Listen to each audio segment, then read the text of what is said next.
आज मैं आपको बीए पार्ट फर्स्ट के होम साइंस द्वितीय की एक टॉपिक नवजात शिशु की आवश्यकताओं पर जानकारी दूंगी। जैसा कि आप लोग सबको मालूम ही है कि नवजात शिशु की प्रमुख आवश्यकताएं होती हैं भोजन, वस्त्र, विश्राम व निद्रा, व्यायाम, मालिश करना और व्यक्तिगत स्वच्छता व स्नान करवाना। तो सबसे पहले भोजन के बारे में बात करते हैं। भोजन तो आप लोग जानते हैं कि बच्चा जैसे ही पैदा होता है तो उसे भूख लगनी चालू हो जाती है और सबसे पहले माँ का दूध ही पिलाया जाता है, जो कि कोलेस्ट्रॉम के रूप में होता है, वो दूध के रूप में नहीं होता है, तो वो दिया जाता है। और उसमें चूसने की जो प्रवृत्ति होती है वो अपने आप से ही पैदा होते ही होती है और वो आराम से स्तनपान करके अपनी भूख को शांत कर लेता है। माँ का दूध कहते हैं कि 2 साल तक पिलाने से बच्चे की जो तंदुरुस्ती है, इम्यूनिटी है, वो ज़्यादा अच्छी होती है, तो वो हम उसको संतुष्ट कर सकते हैं।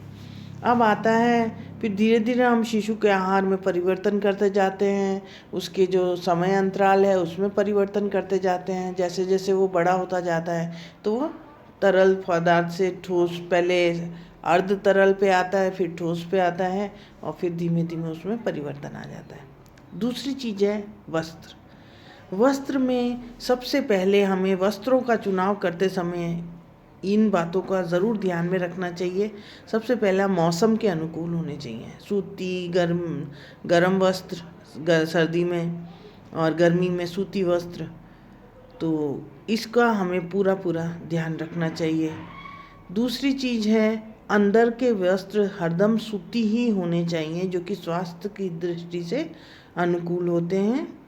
और शिशुओं को मुलायम और आरामदायक वस्त्र पहनाने चाहिए। किसी भी वस्त्र का चुनाव करते हुए ढीले ढाले होना चाहिए। उस समय ये सोच लेना चाहिए कि बच्चे के लिए ढीले ढाले हों, टाइट और वो नहीं होने चाहिए। फिर महंगे वस्त्र चुनाव करने से नहीं, बल्कि ये ध्यान में रखना चाहिए कि वृद्धि उसकी बहुत तीव्र गति से होती है, तो उस हिसाब से थोड़े से बड़े ही लेने चाहिए, लूज ही लेने चाहिए। आगे से खुले होने चाहिए जो कि आसानी से पहनाए जा सकें। बटन जेब वगैरह नहीं होनी चाहिए जो कि टूट जाए या उनको चुभे। पीछे बिल्कुल ही नहीं रखने चाहिए, नहीं तो वो उनको चुभेंगे। इलास्टिक का प्रयोग उसमें कम से कम होना चाहिए। अगर आप इलास्टिक का प्रयोग करते हैं तो उस पर निशान ना पड़े, ऐसा इलास्टिक होना चाहिए। रक्त परिसंचरण में बाधा ना डाले।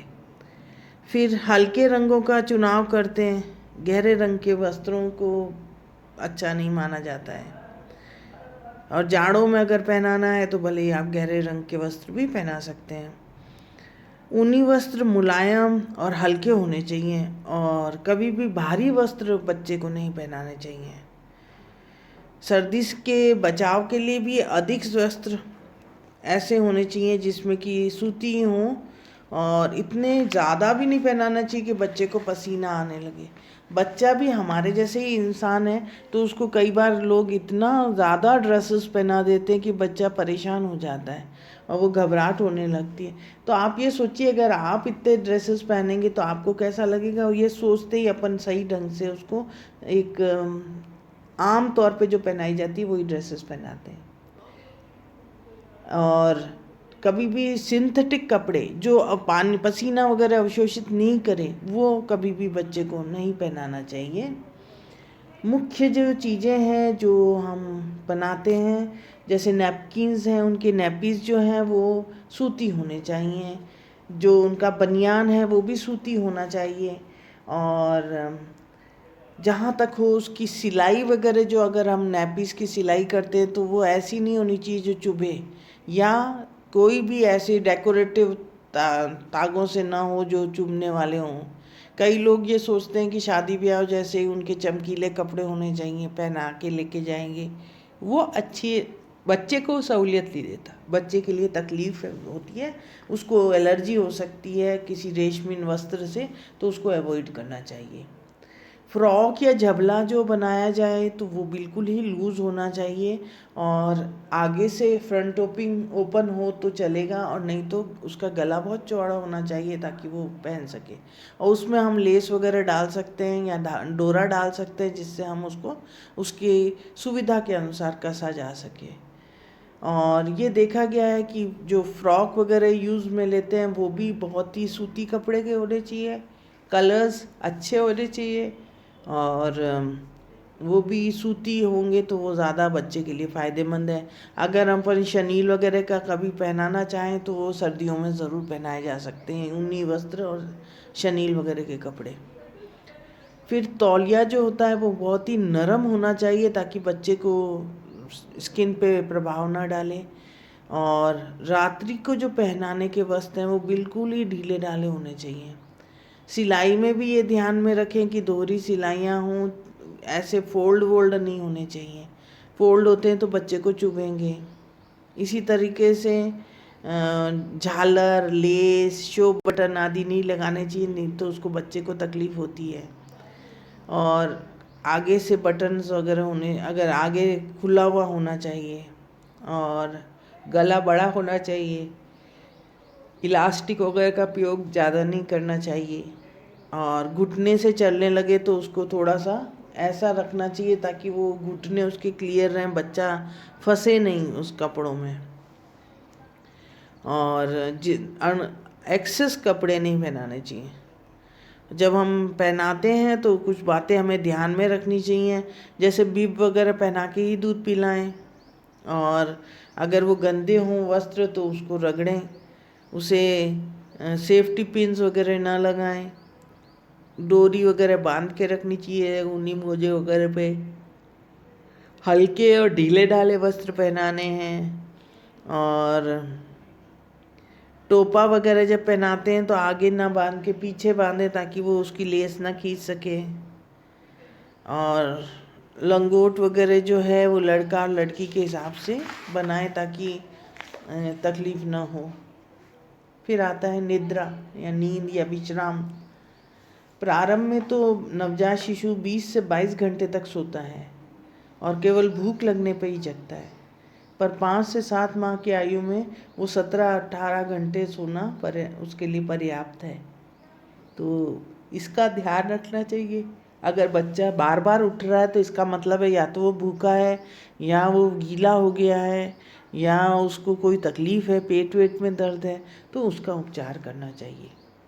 फिर नींद का जो क्रम है वो नवजात शिशु 20 से 22 घंटे, 1 माह में 21 घंटे, 2 से 3 माह में 19 घंटे, 4 से 6 माह में 16 से 18 घंटे, 7 से 12 माह में 14 से 16 घंटे, और 1 से 2 वर्ष तक 12 से 14 घंटे, और 3 से 6 वर्ष तक 10 घंटे की नींद होती है, और उसको हमें ध्यान में रखना चाहिए।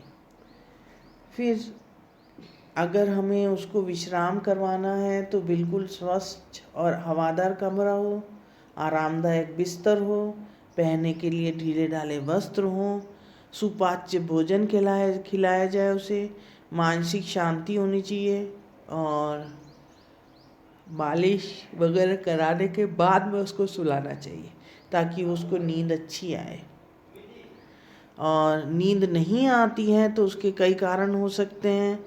उसके अपच हो सकता है, दूध पी लेने से पेट भारी हो गया, पर्याप्त मात्रा में दूध नहीं पिया, या गर्मी के मौसम में प्यास ज़्यादा लग रही है, या शिशु अस्वस्थ है, या सर्दी अधिक है या गर्मी अधिक है, या घर में शोरगुल है, बिस्तर उपयुक्त नहीं है, और मनमूत्र त्याग करने से वस्त्र गीले हो गए हैं, और अचेतन मन में भय हो, वो घबराहट के मारे भी कई बार वो नहीं सो पाता।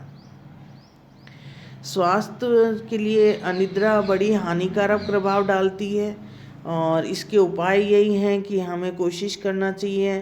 ज़्यादातर बच्चों को जैसे जलन घुट्टी और ऐसे ग्राइप वाटर वगैरह दिए जाते हैं, और रात्रि 1-2 घंटे पूर्व ही भोजन दे देते हैं, और बच्चे की माँ भी बहुत ढंग से सोच समझ के खाना खाती है, बादी करने वाले पदार्थ नहीं खाती है, सोने में अनियमितता नहीं बरतें, माताओं को शिशुओं का ध्यान रखते हुए टाइम उनको खाना वगैरह खिला के सुला दें, शांतिमय वातावरण रखें और उसके कक्ष में धीमा प्रकाश रखें ताकि उसको रोशनी दिखती रहे, ढीले वस्त्र पहनाएं।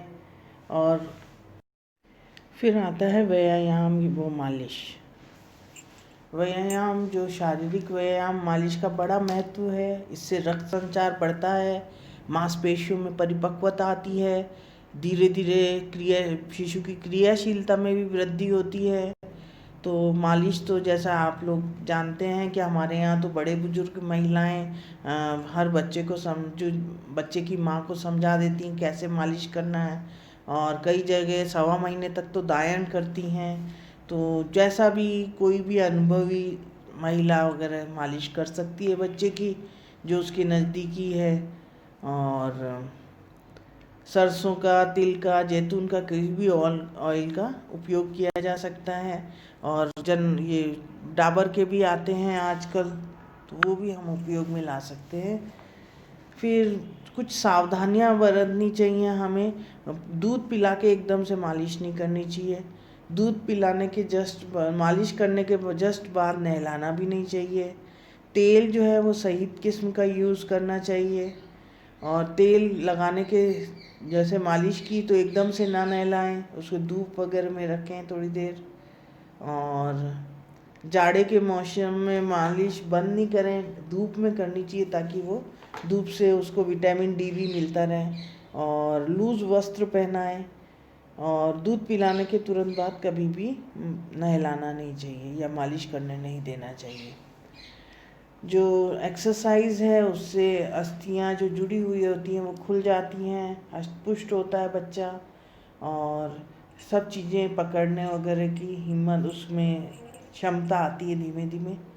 और क्रॉस में हाथ ले जाते हैं, कभी उसको हाथ के बल पर उठाते हैं, पैरों की भी मालिश करते हैं, पैर भी ऊपर की तरफ लेके जाते हैं। और पीठ के बल लेटाते हैं, पीठ की रीढ़ की हड्डी पर भी मालिश करते हैं।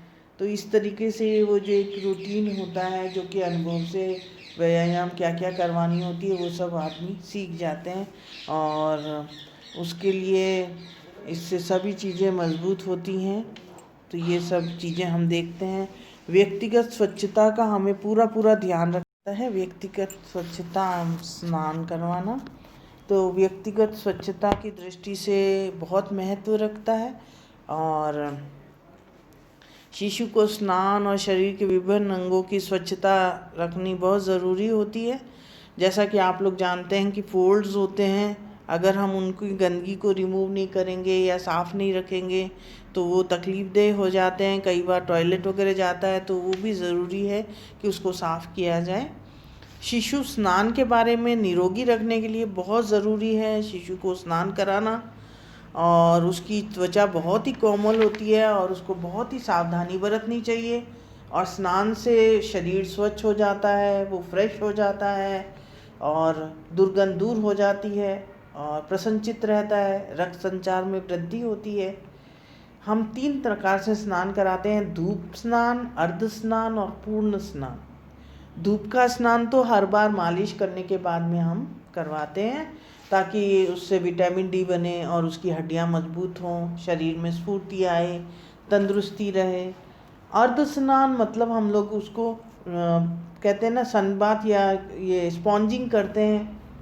अर्ध स्नान मतलब स्पॉन्जिंग मतलब गीला टॉवल से हम हर जगह पर पोंछते हैं, फोल्ड्स वगैरह पे कोई भी गंदगी होती है उसको रिमूव कर देते हैं, नहलाते नहीं हैं। ज़्यादातर सर्दी के मौसम में लोग इसको अपनाते हैं, या वो कभी उल्टियाँ कर दे या कोई तकलीफ़ हो जाए उसे तो उस समय दवाई वगैरह चल रही हो तो उस समय उसको पोंछा जाता है टॉवल से गुनगुने। अगर सर्दी का मौसम है तो गुनगुने पानी से, गर्मी का मौसम है तो ठंडे पानी से उसको साफ़ कर देते हैं। और पूर्ण स्नान, जल स्नान कराने के लिए टब में पानी भरकर उसको लिटाकर और स्नान कराया जाता है। ये ध्यान में रखना चाहिए कि कभी भी साबुन जो है उसके मुंह पर नहीं लगाना चाहिए और वो मुंह में न घुसे, उसके लिए हमें प्रयास। पूर्ण स्नान में हमें सबसे पहले तो ये ध्यान में रखना चाहिए कि टब में पानी गुनगुना हो, ज़्यादा गर्म ज़्यादा ठंडा नहीं होना चाहिए। और 85 से फ़ारेनहाइट से 95 फ़ारेनहाइट तक होता है। फिर शिशुओं की त्वचा कोमल होती है, इसलिए बेबी साबुन का उपयोग करें। और स्नान करने से पूर्व माँ का भी हाथ साबुन से भली भांति साफ कर लेना चाहिए। मालिश और दूध पिलाने के तुरंत बाद स्नान नहीं कराना चाहिए। और उसके माता के नाखून भी बड़े नहीं होने चाहिए, जो भी स्नान करा रहा है उसके नाखून बड़े ना हों। और उसके बगल, कान, पीछे जांघ वगैरह और सलवटों से अच्छे से सफाई करनी चाहिए। स्नान कराने से पूर्व ही सारी सामग्री एकत्र करके रख लेनी चाहिए। सूखे तौलिए से रखना चाहिए, साफ और सूखा, जो कि उसको पोंछ लें। और शिशु का टॉवल हरदम अलग होना चाहिए। और सभी भागों को, जोड़ वाले भागों पर अच्छी तरह से पाउडर लगा देना चाहिए। पाउडर लगाने के बाद मौसम के अनुसार आरामदायक वस्त्र पहना के फिर दूध पिलाना चाहिए। और विभिन्न अंगों की स्वच्छता का पूरा ध्यान रखना चाहिए। नाक की स्वच्छता, कान की स्वच्छता, नेत्र की सफाई, चेहरे की सफाई, गले की सफाई, सिर की सफाई, शरीर की सफाई और मलमूत्र अंगों की सफाई। तो इन सब को अच्छे से साफ करना चाहिए। और दांतों की, अगर 5-6 दांत भी निकल आए हों अगर 8-9 महीने बाद, तो उसकी भी सफाई का ध्यान रखना चाहिए। और उसको पूर्णतः ये सोच के रखना चाहिए कि शिशु में से कभी भी गंध वगैरह ना आए, बदबू ना आए। और ज़्यादा समय तक लैट्रिन वगैरह के जो कपड़े हैं वो पहने ना रहे। अगर ऐसे में रैशेस हो गए हैं तो उसके लिए भी इलाज करना पड़ता है। तो उस सब बातों को गौर करते हुए ही स्नान कराना चाहिए। तो इसकी रेफरेंस के लिए आप मातृकला बाय सुधा नारायणन को रेफ़र कर सकती हैं। धन्यवाद।